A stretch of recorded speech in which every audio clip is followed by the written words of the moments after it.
ఈ కార్తీక మాసానికి చాలా విస్తృతి ఉందమ్మా. హరిహరాదులను ఏకకాలంలో ఆరాధించుకోవచ్చు. శివునికి సంబంధించి ఈ యొక్క కార్తీక మాసానికి ఎంత ప్రాధాన్యత ఉందో, కేదారేశ్వర స్వాముల వ్రతాలు నోములు ఎలా అయితే ప్రాధాన్యతగా ఆచరిస్తారో, విష్ణువుకు సంబంధించిన మాసంగా కూడా దీన్ని ఆరాధిస్తారు. అంటే ఏకాదశులకు విష్ణువుకు సంబంధించిన ప్రాధాన్యత ఉంది.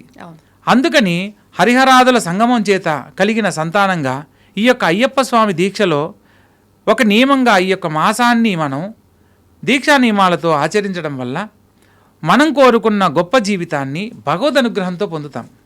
ఓహో, అంటే కార్తీక మాసంలోనే అయ్యప్ప దీక్షకి కారణం ఇది.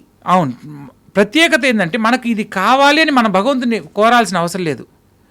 కార్తీక సమమాస అంటారు. కార్తీక మాసంతో సమానమైన మాసం ఏ మాసం లేదు అని శాస్త్రంలో చెప్పబడింది.